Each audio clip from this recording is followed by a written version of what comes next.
अस्सलाम वालेकुम एवरीवन। कैसे हैं आप लोग? अच्छा जी, आज की जो हमारी स्लाइड है वो हम प्रीवियस स्लाइड से आगे चलेंगे, जो हम लोगों ने पीछे स्टॉप कर दी थी, रुक गए थे। बेसिकली पिछले वाले में हमने मैनेजर्स के बारे में थोड़ा बहुत डिस्कस किया था। Who are the managers, which kind of function they perform, which kind of roles, and then after roles हम अब पढ़ेंगे। फंक्शंस तक हमने पढ़ा था, उससे पहले हमने मैनेजमेंट के बारे में पढ़ा था कि मैनेजमेंट क्या है, क्यों ज़रूरी है। आज हम लोग यहाँ से आगे इसको फर्दर स्टार्ट करेंगे। और आज जो हमारी डिस्कशन रहेगी वो हमारी रहेगी व्हाट मैनेजर्स डू से रिलेटेड रोल। पहले हमने फंक्शन से हमने वहाँ तक कंप्लीट किया, अब रोल है, उसके बाद स्किल्स आ रही हैं। तो हम मैनेजर्स के ओवरऑल परफॉर्मेंस को हम डिस्क्राइब करेंगे मैनेजमेंट पॉइंट ऑफ व्यू से। What managers do, role of manager, role are specific action or behavior expect of a manager. Minsberg identified 10 roles grouped around interpersonal relationship, the transfer of information and decision making. मिन्सबर्ग एक author हैं जिन्होंने managements के role के ऊपर अपने 10 roles उन्होंने अपने पंच किए थे, जो कि काफ़ी फेमस हुए और आज भी थ्योरी ऑफ मैनेजमेंट उसको फॉलो करती है। और अभी भी अगर आप किसी भी ऑथर को अगर आप डिस्क्राइब कर लेते हैं तो उसके अंदर मिन्सबर्ग का नाम वाज़ेह तौर पे आपको नज़र आएगा, क्योंकि उसकी कंट्रीब्यूशन अबाउट मैनेजर रोल बहुत ज़्यादा इफ़ेक्टिव है। और आज भी हम डेफिनेटली उसको मैं हम जब पढ़ेंगे तो हम उन रूल्स को जब हम पढ़ेंगे तो आपको अंदाज़ा हो जाएगा कि why he describe these 10 role, because 10 के 10 उसके जो पॉइंट्स हैं वो डिस्क्राइब करते हैं ओवरऑल मैनेजमेंट्स के रोल्स और परफॉर्मेंस को लेके। What managers do. अच्छा जी, मिन्सबर्ग के जो हम पॉइंट्स को लेके चलेंगे, उसके पॉइंट्स के हिसाब से मैनेजर्स के 3 उसने डिफरेंट काइंड ऑफ रोल्स बताए। Interpersonal role, then informational role and then decisional role. 3 किस्म के रोल्स हैं मैनेजर्स के जो उसके ओवरऑल मैनेजमेंट वर्किंग के अंदर आते हैं। इंटरपर्सनल्स आ रहे हैं, figure head, leader, liaison, then informational monitor, disseminator आपका आ रहा है, एंड देन स्पोक पर्सन आ रहा है। डिसीजनल रोल्स आपके एंटरप्रेन्योर आपके हैं, डिस्टर्बेंस हैंडलर्स आ रहा है, रिसोर्स एलोकेटर एंड नेगोशिएटर। ये 3 बेसिकली रोल्स हैं जिसके नीचे सब ब्रांचेज़ हैं और हर रोल अपने हिसाब से एक डिफरेंट मुनफरिद काम अदा कर रहा है। और यही वो काम है जो मैनेजर्स बेसिकली मैनेजमेंट के अंदर अपनी फील्ड के अंदर इनको अडॉप्ट करते हैं और इनके ऊपर इम्प्लीमेंट लाते हैं और इसको देखते हुए अपनी स्किल्स को जो है हम कह सकते हैं मज़ीद पॉलिश करते हैं। और इन्हीं की हम कह सकते हैं बेस के ऊपर एक गुड मैनेजर स्किल्स डेवलप होती हैं। इसको मज़ीद आगे हम इसको साथ साथ पढ़ते हैं इन रोल्स को। Interpersonal role, informational roles and decisional role.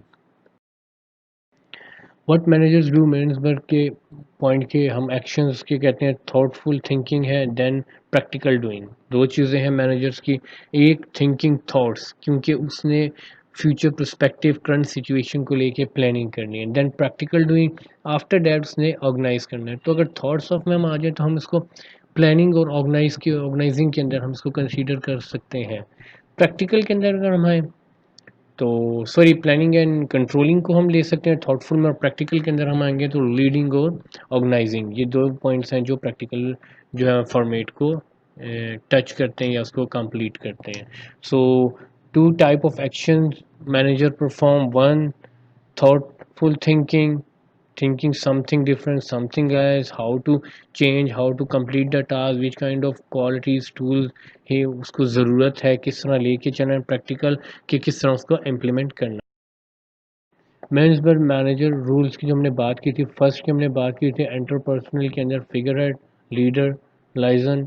Informational role आपके मैंने बता चुका हूँ, monitor, disseminator, spokesperson. Decisional roles के अंदर interpersonal, entrepreneur sorry, disturbance handler and resource allocator, negotiator last one is.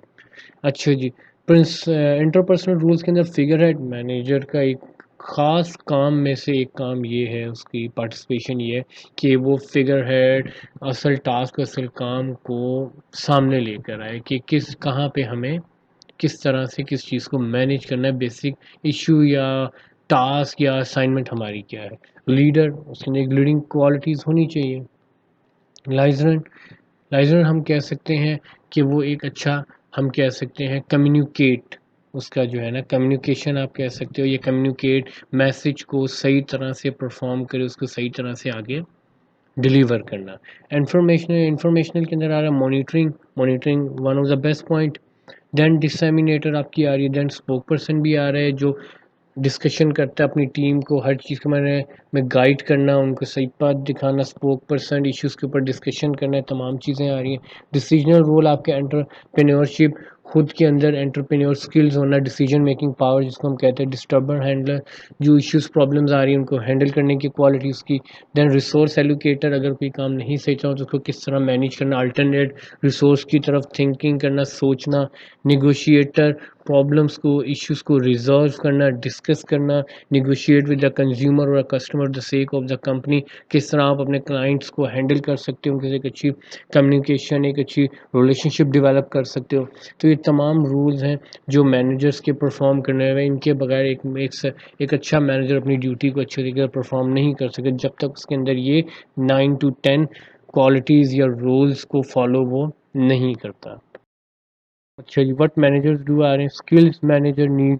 अब वहाँ पर हमने पीछे मैंने आपको फंक्शनल बता दिए, planning, organizing, controlling, leading. Then उसके बाद हमने रोल्स की बात की, इंटरपर्सनल रोल आपके आ रहे थे, डिसीजन मेकिंग वो पीछे हमने डिस्क्राइब किए। अब थर्ड वन आ रहा है स्किल्स मैनेजर, कि मैनेजर्स के अंदर कौन सी स्किल्स होंगी, टेक्निकल स्किल्स होंगी, knowledge and proficiency in a specific field.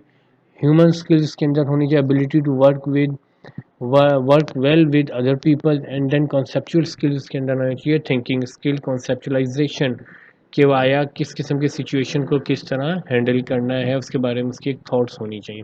Technical skills की पहली टेक्निकल स्किल्स हम कह सकते हैं, ओवरऑल परफॉर्मेंस की हम बात कर सकते हैं जिसके अंदर हर तरह से socialistic, non socialistic, formal, informal gathering, group discussion, team leadership, तमाम उसके अंदर उस हैंडलिंग उसकी स्किल्स के अंदर होनी चाहिए। इन सब ने अपने आप को हम कह सकते हैं प्लस पॉइंट अपना रखना है। ह्यूमन स्किल्स, किस तरह आप अपने कोऑर्डिनेशन में आपके साथ वर्कर, आपके एम्प्लॉयज़ हैं, आपके हाथ में क्लाइंट्स है, किस तरह आप उनके साथ अच्छा रिलेशनशिप डेवलप करते हैं। कंसेप्चुअल स्किल होनी चाहिए फ्यूचर फोर्सी, जिसके अंदर आप फ्यूचर के बारे में, आने वाले टाइम, टास्क और किस तरह से किस चीज़ को टैकल करना है, हैंडल करना है, आपकी एक अपनी खुद की सोच, आपकी एक मजबूत और हम कह सकते हैं एक्टिव डिसीजन मेकिंग सोच होनी चाहिए। इसके बाद skill need different management level आपको भी, टॉप मैनेजमेंट के अंदर कॉन्सेप्चुअल। अब हम टॉप, मिडल और लोअर मैनेजर्स को हम स्किल्स के साथ कोलैबोरेट करते हैं और देखते हैं कौन सी स्किल किस लेवल के मैनेजमेंट के ऊपर ज़्यादा सूटेबल है। टॉप मैनेजमेंट के लिए कॉन्सेप्चुअल, बिकॉज मैंने अभी प्रीवियसली आपको कहा decision making power, conceptually thinking about future, past and present को लेकर डिसीजन मेकिंग और अच्छे तरीके से उसको मैनेज करना। Middle human skill, because human क्यों, क्योंकि उसने टॉप मैनेजर के साथ भी डिस्कशन करना है, उसने फर्स्ट लाइन मैनेजर के साथ भी डिस्कस करना है, उसने बाहर के क्लाइंट्स को भी हैंडल करना है, उसने उसके साथ साथ ओवरऑल जो है हम कह सकते हैं ह्यूमंस या हम कह सकते हैं वर्किंग एनवायरनमेंट एम्प्लॉयज़ को टैकल करके उसने चलना है। देन लोअर लेवल मैनेजमेंट क्या आ रही है, टेक्निकल स्किल, बिकॉज टेक्निकल इसलिए कि उसने लोअर लेवल टीम के साथ, those who are not a part of a manager activities, they are employees, they are just employees और अ लेबर, तो उनको उसने किस तरह मैनेज करना है। तो उसके लिए आपको एक टेक्निकल स्किल्स चाहिए होती है कि आप हर पर्सन को उसकी पर्सनैलिटी, उसकी परसेप्शन, उसकी थॉट्स के हिसाब से, उसकी हम कह सकते हैं सोच के हिसाब से उसको टैकल करना, उसको समझना। तो ऑटोमेटिकली आप देखिए तीनों स्किल्स आपकी तीन डिफरेंट कैटेगरी ऑफ मैनेजमेंट के ऊपर अप्लाई होती हैं और ये तीनों उसको लेके चलते हैं तो एक बेहतरीन मैनेजमेंट सर्कल, एक बेहतरीन इन्वायरमेंट क्रिएट होता है और जो एक प्रॉपर मैनेजमेंट का टूल है वो कंप्लीट होता है इन तमाम को पॉइंट करते हुए। मैनेजर जॉब चेंज, अब मैनेजर्स की जॉब में चेंजिंग्स कहाँ से आ रही हैं, उसमें एक वजह आ रही है the increasing importance of customer, के वक्त के साथ साथ कंज्यूमर और कस्टमर को इम्पोर्टेंस बहुत ज़्यादा होती जा रही है, जिस बेस के ऊपर कुछ ऐसी स्किल्स एबिलिटी हैं जो मैनेजमेंट एंड से लेक हो रही हैं। That's why management job responsibility change होती जा रही है, क्योंकि फर्स्ट प्रायोरिटी बन चुकी है योर कस्टमर, योर कंज्यूमर, कि आपने अपने कस्टमर्स को फुल वैल्यू देनी है और वो उसके अंदर अगर आप एक अच्छा रिलेशनशिप डेवलप नहीं कर पा सकते तो आप एक बिज़नेस नहीं ला सकते ऑर्गेनाइजेशन के लिए, आप काम को अच्छी तरह से कंप्लीट नहीं कर पा सकते जब तक आपके कस्टमर्स के साथ एक गुड विल, एक रिलेंटेशन, लॉन्ग रेंटेशन, ट्रस्टवर्थली सेटिस्फेक्शन, उनकी वैल्यूज़ के ऊपर आप उनको नहीं मैनेज कर पा रहे। तो the reason that organization exist, अच्छा जी, कस्टमर तो रीज़न है जिसकी वजह से ऑर्गेनाइजेशन चल रही है। Managing customer relationship is the responsibility of all managers and employees. So customer purity one of the first purity level के अंदर कंसीडर होती है। तो पहली हमारी आ रही है increase the importance of customer, जिसकी वजह से मैनेजर्स की रिस्पॉन्सिबिलिटीज़ के अंदर चेंजिंग आएंगी। सेकंड आ रही है innovation, doing things differently, exploring new territory and taking risk. आप वक्त के साथ साथ इनोवेशन की तरफ मूव ऑन हो रहे हैं, तो manager should encourage employ to be aware and act and opportunity to of innovation. कि मैनेजर्स की रिस्पॉन्सिबिलिटीज़ में अब एक ये चीज़ भी आ रही है जॉब रिस्पॉन्सिबिलिटीज़ में, वो अपने एम्प्लॉयज़ को वक्त के साथ साथ आने वाले मौक़ों से, अपॉर्चुनिटीज़ से और उसके अंदर से किस तरह आपने न्यू इनोवेशंस लानी है, न्यू आइडियाज़ को ग्रैब करना है, आप उनको अपडेट करते रहें। सो इन दो पॉइंट्स को अगर हम कंसीडर करें तो इन दो पॉइंट्स की बेसिस के ऊपर हम कह सकते हैं कि मैनेजर्स जॉब जो है, रिस्पॉन्सिबिलिटीज़ जो हैं, वो काफ़ी हद तक चेंज हो चुकी हैं, क्योंकि वक्त के साथ साथ कस्टमर फर्स्ट प्रायोरिटी में आ चुके हैं, जो हमेशा से होने चाहिए। Secondly innovation, day to day there are new things in new things exist in marketing हो आ रही हैं। लाइक अब इसके अंदर एक चीज़, जैसे अब वक्त के साथ साथ आप देखिए, एक छोटा सा एक बटनों वाला सेल फ़ोन था, आज अब कहाँ पे आप touch cell phone, touch mobile पे आप आ चुके हैं सेल फोन्स के ऊपर। अब एक मैनेजर जिसके पास सिर्फ स्किल्स हैं कि वो एक आम नॉर्मल मोबाइल को कैरी कर सके, उसके उसके तमाम सिस्टम को जानता है, सडनली अगर वक्त के साथ अपने आप को अपडेट नहीं करेगा, इनोवेशंस नहीं लेकर आएगा, तो वो उस तक ही रह जाएगा। वो अगली स्टेप के सेलफोन्स के साथ, डिजिटल टेक्नोलॉजी के साथ, न्यू इनोवेशंस के साथ अगर नहीं अपने आप को एक बॉन्डिंग में ला सके, तो ऑटोमेटिकली आप देखिएगा कि उसकी जॉब इनसिक्योरिटी साइड के ऊपर निकलती जाएगी, जॉब रूटीन उसकी इनसिक्योर हो जाएगा ऑर्गेनाइजेशन के अंदर। वजह यही है कि वो जो इनोवेशन, जो चेंजिंग्स आ रही हैं वक्त के साथ, कस्टमर्स वैल्यूज़ जो बढ़ती जा रही हैं, अगर मैनेजर उन चीज़ के ऊपर अच्छी तरह से ग्रिप नहीं कर पाएंगे तो ऑटोमेटिकली उनके लिए सर्वाइवल बहुत मुश्किल हो जाएगा। So basic there are these two points are a major points जो कंसीडर करते हैं कि क्यों मैनेजर्स की रिस्पॉन्सिबिलिटीज़ में चेंजिंग्स आ रही हैं। What is an organization? An organization defined a deliberate agreement of people to accomplish some specific purpose, जहाँ पे हम कह सकते हैं कुछ लोगों का इकट्ठा बैठ के किसी ख़ास पर्पस के ऊपर, असाइनमेंट के ऊपर काम करना और उसको एकम्प्लिश करने में हेल्प आउट एक दूसरे को करना, वो बेसिकली आपकी ऑर्गेनाइजेशन कंसीडर होती है। अब कुछ ऑर्गेनाइजेशन प्रोडक्ट ओरिएंटेड होती हैं, कुछ ऑर्गेनाइजेशन जस्ट डिसीजनली कह सकते हैं आप राइट पार्ट दिखाने के लिए डेवलप किया। तो they are different kind of organisation. तो organisation definition, one of the best definition में से एक ये भी होती है कि जहाँ पे बहुत सारे लोगों का आपस में एक अम्ब्रेला के नीचे काम करना for the sake of specific purpose के लिए और टास्क कंप्लीशन के लिए। अच्छा, common practice organization have a different purpose, ठीक है जी। कंपोज ऑफ पीपल, ठीक है। हैव अ डेलिब्रेट स्ट्रक्चर, वो ये ग्राफिकली थ्रू द कैरेक्टरिस्टिक्स की नज़र आ रहा है। डिस्टिंक्ट पर्पस आ रहे हैं, डेलिब्रेट स्ट्रक्चर आ रहा है, पीपल्स आ रहे हैं। इन तमाम चीज़ों को अगर हम मिलाएंगे तो एक ऑर्गेनाइजेशन कंप्लीट होगी।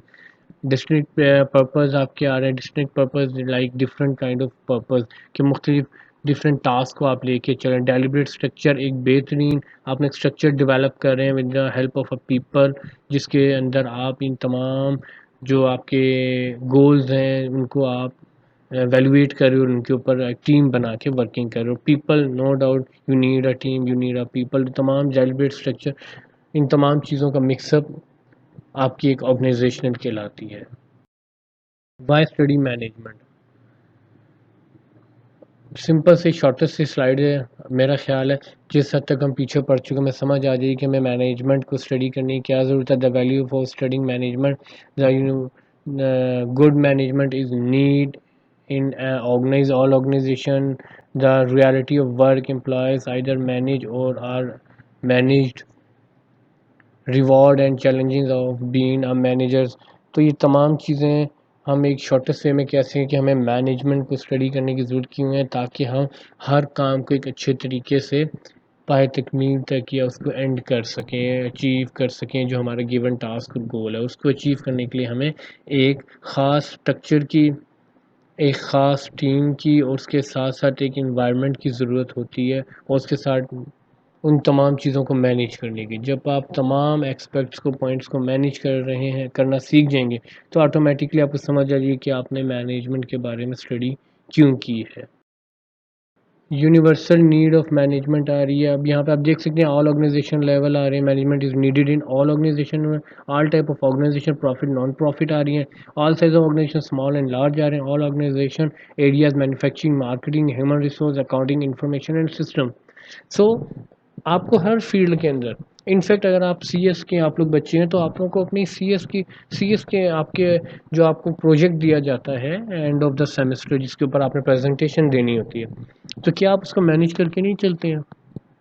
कोई पीपीटी स्लाइड्स के ऊपर वर्किंग कर रहा है, कोई डेटा जनरेट कर रहा है, कोई उसके अलावा जो है आउटफील्ड में जाके इन्वेस्टिगेट कर रहा है, फिर उसके बाद कोई प्रेजेंटेशन के लिए तैयार हो रहे हैं स्टूडेंट, कोई इसमें टाइम मैनेजमेंट को मैनेज करें, तो ऑटोमेटिकली तमाम चीज़ें आप मैनेज करके एक उसका आप एक मैप, एक ग्राफ बना के आप चलते हैं, कितने टाइम पीरियड में ये काम होना है, उसको इस बंदे ने करना है, इस तरह।